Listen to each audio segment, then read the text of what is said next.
എല്ലാവർക്കും എൻ്റെ യൂട്യൂബ് ചാനലിലേക്ക് ഒരിക്കൽ കൂടി സ്വാഗതം. നമ്മളുടെ കയ്യിലൊരു തേങ്ങയും കരിക്കും കിട്ടി. അത് തേങ്ങയാണോ കരിക്കാണോ എന്ന് അറിയാൻ വേണ്ടിയിട്ട് നമ്മളിങ്ങനെ കയ്യിലെടുത്തിട്ട് അത് നമ്മളുടെ ചെവിയുടെ അടുത്ത് കൊണ്ടുപോയി കുലുക്കി കഴിഞ്ഞാൽ അത് കുലുങ്ങുന്നുണ്ടെങ്കിൽ അത് തേങ്ങയും, കുലുങ്ങാത്ത പക്ഷം അത് കരിക്കുമായിരിക്കും. നമ്മൾ ഈ കടയിലൊക്കെ ചെല്ലുമ്പോൾ ആളുകളിങ്ങനെ പിടിച്ച് കുലുക്കുന്നതൊക്കെ കണ്ടിട്ടുണ്ടാവും, പ്രായമായിട്ടുള്ള ആളുകൾ. അപ്പോൾ അവർക്ക് എന്താണ് ഭ്രാന്താണോ എന്ന് വിചാരിക്കും നമ്മൾ ആദ്യം ഇങ്ങനെ കാണുമ്പോൾ. ഇതെന്തിനാണ് ഇങ്ങനെ ചെയ്യുന്നതെന്ന്. അത് ചെയ്യുന്നതെന്ന് വെച്ചാൽ അത് തേങ്ങയാണോ കരിക്കാണോ എന്ന് അറിയാൻ വേണ്ടിയിട്ടാണ് അവർ ചെയ്യുന്നത്. നമ്മൾ കടയിൽ കുലുങ്ങുന്ന ഒരു സാധനം എടുത്ത് തന്നിട്ട് കരിക്കാന്ന് പറഞ്ഞു കഴിഞ്ഞാൽ അത് മേടിക്കരുത്. കുലുങ്ങാത്തത് തന്നു കഴിഞ്ഞാൽ അത് കരിക്കാണ്, അത് മേടിച്ചോളൂ.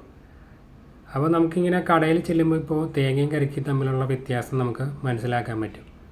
ഇനിയൊരു രണ്ടിലും പെടാത്തൊരു മൂന്നാമത്തെ വിഭാഗക്കാരനുണ്ട്. അയാളാണ് കൊട്ടത്തേങ്ങ. കൊട്ടത്തേങ്ങ എന്ന് പറഞ്ഞാൽ അതിൽ വെള്ളവും ഉണ്ടാവില്ല, അതിൽ തേങ്ങയാണെന്ന് പറയാനും പറ്റില്ല, അത് കൊപ്രയായിരിക്കും. അതിൽ ഒന്നും ഉണ്ടാവില്ല. ശരിക്കും പൊട്ടിച്ച് കഴിഞ്ഞാൽ അത് കയ്യിലെടുക്കുമ്പോൾ തന്നെ അതിന് വെയിറ്റും ഉണ്ടാവില്ല, ഭാരം ഉണ്ടാവില്ല. അപ്പോൾ നിങ്ങൾക്ക് ഇത് മൂന്നും തമ്മിലുള്ള വ്യത്യാസം മനസ്സിലായെന്ന് വിചാരിക്കുന്നു. നിങ്ങൾ വീട്ടിൽ ഇതുപോലെ കിടക്കുന്നുണ്ടെങ്കിൽ കുലുക്കി നോക്കി മനസ്സിലാക്കുക. നിങ്ങൾക്ക് ഈ വീഡിയോ ഇഷ്ടപ്പെട്ടെങ്കിൽ ലൈക്ക് ചെയ്യുക, സബ്സ്ക്രൈബ് ചെയ്യുക, ഷെയർ ചെയ്യുക. തേങ്ങ,